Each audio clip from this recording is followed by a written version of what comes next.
Thanks for having me. Really appreciate it. I'm grateful to be here. And can you just, for one more time, just say your name so we can get it straight and move on? Aden Durde, but everyone calls me AD. So just call me AD. It makes it simple, makes it easy, and then that's what I answer to. I'm Bob Condotta with the Seattle Times. It sounded like you didn't have much of a connection really with Mike McDonald kind of prior to all of this. How did that all kind of come together and you get involved in this job? Yeah, no, I didn't have any connection. Just got a call about an interview and went for the interview, and kind of it snowballed from there, and we were rolling. Just met a great guy, and kind of we connected and had the same philosophy on a lot of things, and we were going from there. Mike mentioned that as well, kind of same philosophy. Just what is it about the way you see defense and the way he does that clicked? Just really like how the game's played, how people try and create space in the game, where the down and distance the situation is, how we attack the quarterback, how we make him uncomfortable, those kind of things. Just talk different things in the run game, how we attack different places. And it just kind of clicked, like as we was going through it. And the conversation carried on, and, time goes by, and you don't feel like time's going by, and you just know that you're kind of with the right people. I know you've got to build the defense up, but what are the hallmarks of the defense that you want the defense to have?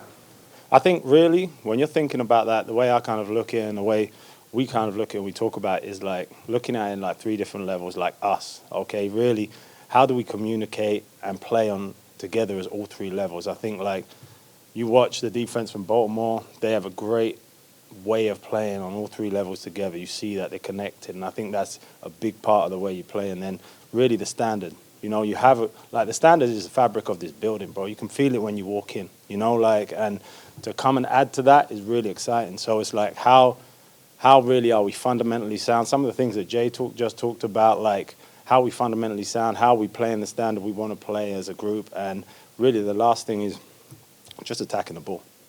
Like if we're attacking the ball, there's all the system stuff on top of that, but really in those three prongs, if you're rolling there, that's our kind of philosophy, and really how I've learned to build my kind of philosophy through my time in the league.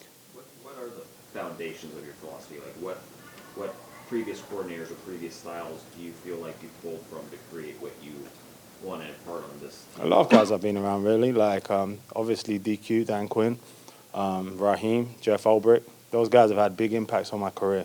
Worked under Jeff as a assistant, worked under Ra when he was defensive coordinator, been with Q nearly my whole professional coaching career. So, like, those guys have really kind of made me think about the game, made me think about how you make people play their best football. I think some of those guys, that's their superpower, and how communication's key and how fundamentals are key. You mentioned DQ. Obviously, he spent a decent amount of time here. In the process, did you talk to him about Seattle, about I kind of didn't, like, in this actual process, I didn't really. It's kind of because it all happened for us both at the same time. So we kind of went like that and got lost in the kind of craziness that was going on. I think he got to Washington and I was getting on a plane to Seattle. And then the next time, I spoke to him a few days ago. I spoke to him this morning. That's the last time.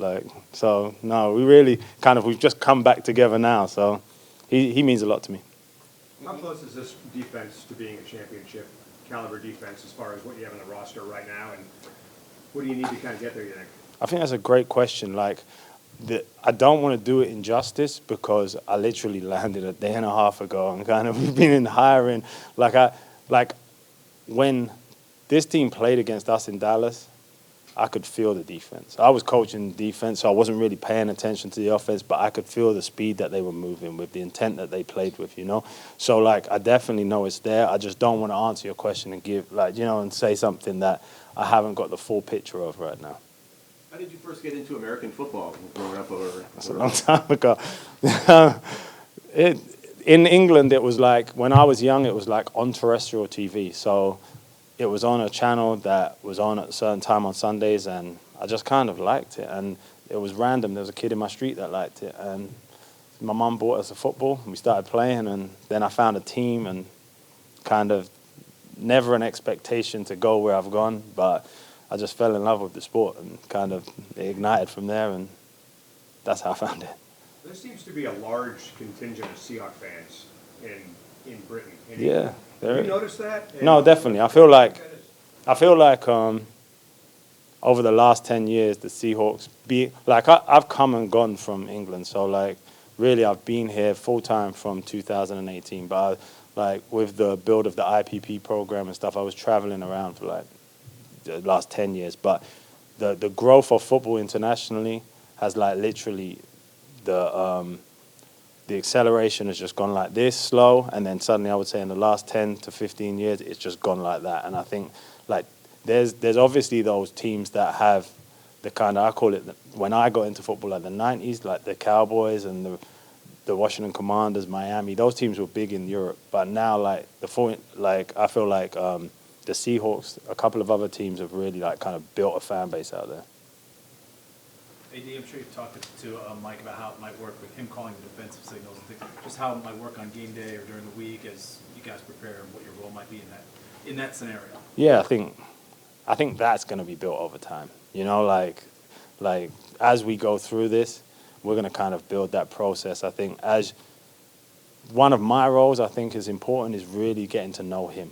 You know, I've always found that whenever I've worked for someone, the more I understand them, the more I can see round corners for them, the more I can support them, the more successful we become. You know, this is a true partnership. So as we work through this, I think that's one of my biggest roles in the short term is really like learning him. How does he think? How does he move around? Where's his spaces to talk when he's focused on something? Do you know, like that's I've started that process, but I see that as like a long process that I will be doing in this off season. Greg Bell, the News Tribune, sir. What draws you to coaching? What are you attracted to it? What do you enjoy most about it? That's a great question. To be honest with you, like it's just the people. Like at the core of it, like I really enjoy teaching. I enjoy helping people. They help me. I think all the people I've coached through my career have had massive impacts on me. And I feel like the people that have coached me have had massive impacts on me. So I feel like to give that back, every time I do that the right way, I feel good things happen in my career. So like that's really where my passion comes from. Who was your mentor that you patterned your coaching after? When I was a coach, I would say Dan, DQ, Raheem, like I said, Brick. There's a few other coaches, but they're like the most apparent in this time. You know. What did you take away from working the International Pathways program? What were some of the highlights? I think professionally for me, I think a big part of that is you never skip a beat. You know, like every detail matters. So like when you're going through that and you're coaching someone that has never done any of it before, there's things that are in it's in all of us. They're in our subconscious that we just expect someone to do. They don't know that. So like it really. And throughout my career, I've had that. I've coached in London. I've done the same thing. Like, I'd done it when I was a player. There was stuff I didn't know. So, like, really, like, covering all the bases, making sure is my communication clear, being detailed as I go into something, trying to understand what they're thinking, you know? Like, those are the things professionally. And then I would say, personally, what you get from it is life-changing, you know? Like, you go F.A. Obada, and he's changed his life, and we're still, like, close friends, Jordan, my lad. They're like... I was at Jordan's wedding. They're like my family now, you know. So like, I see it as a professional and a personal gain on both levels. What do you like to play for? Are you a player's coach? Are you a hard ass? What do you like? Just an honest person. That's how I see it. Is like, I feel you have to say what you see all the time, and I feel if you say that, then you have to live it. So like, if you do that, and you're as accountable as everyone else. So like. If you're doing really well, we should say that. We should praise you. If you're not doing something to the standard, we should say that. If I'm not doing it, you should say that. You know, like I feel like at this level of football, you're dealing with people that are grown men. And I think to become a championship team or a dominant team, to be basically there when the end is coming, like in this league, I think that level of accountability has to be the highest between you all. There's still a lot of details to sort out between now and the season, but when fans talk about your defense, what do you want them to see out of the defense that you're coordinating? I always think about this. Like, I think it's it's not just me, it's all of us. Like as a staff, I think when you see it, it's like, what do when your family come, what do they see? Like I know when I was in Dallas, and obviously I was coaching the D-line, I knew when we was good because I'd get in the car on the way home and my wife would be like, they look like animals out there today. They was flying around the field, and then some days she'd get in the car and I was like, didn't look like that. And I'd be like, damn. So I think we all know what it wants to look like. We want to be covering grass and we want to be fundamentally sound and systematically sound and communicating on all levels. How did your association with Dan Quinn begin? It was true, basically, I'll try and cut it really short. Basically, I took an internship with the Dallas Cowboys, and the guy that I worked with through those 2 years on and off part-time, his name was Jerome Henderson, and he had a huge impact on my career. He's really the person that gave me my opportunity from the rip, and he ended up becoming the pass game coordinator in Atlanta. And one day he called me and said, do you want to come up to a combine and meet DQ and these guys? And he was like, you should maybe see if we could do an internship here. So that's basically how it happened, and went up there, kind of done like a small interview with those guys, and the rest is history. Coach McDonald's presser mentioned eventually making way for somebody else to call plays on defense. Has that been discussed down the road, that might be kind of the plan to have you eventually take over? When in our interview, yes, but I think once you get past that, it's about the now. I think everything we do now in the present, and we get it. We got, like Coach McDonald talks about all the time, we're at ground level, so we have to create the foundations with true clarity. If we do that and we build it right, the rest, like I said, the good things will happen after that. I think, really, when I look forwards and I try and push myself into a space that I'm not in at that present time, it's not as good. So, I try and just bring everything back and say, okay, what are we doing, You got a first-time DC, first-time OC, first-time special teams coordinator in the NFL, all doing this together. Is there something kind of cool about that, all three? It's exciting, right? Coming together? Of course it is. I feel like that's what it's about. You get together and you communicate and you think of ideas, and I think Mike is very good at creating a vision. One thing I come in here and I really understand what we're trying to achieve. From a defensive aspect. And I think he's created that vision. So now it's kind of creating that mission mindset of let's go get it, and let's all work together to get it. It's young, vibrant people, and we all communicate. We sit down and talk at breakfast, and we go our separate ways, and we see each other around the building, and we get to know each other more. I don't know many people here personally. So as I go through this, I will.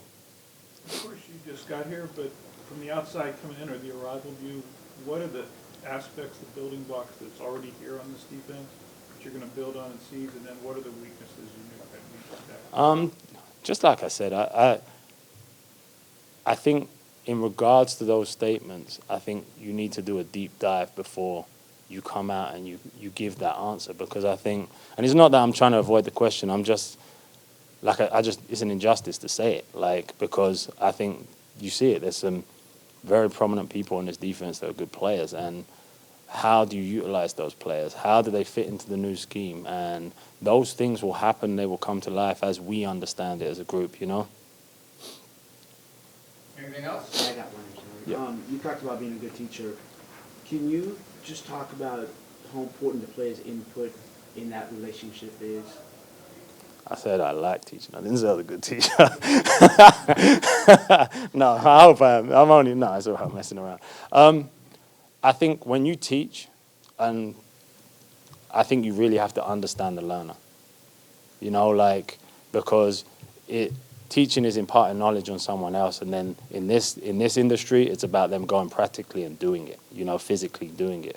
So I think it's understanding the learner, understanding what are their needs, and we're in a special situation is that we only teach a small group of people. So we can really drill down and really understand what that person needs, to be successful. So the way I look at it, it's a two-way street. It's building trust, it's building communication whilst you're teaching, and then you can start really unpeeling the person there and saying, okay, what do they need to be successful? And that will happen. Favorite soccer team? West Ham. What's wrong with you? Oh, come on. What did you want me to say? Oh no, I'm done. I'm done.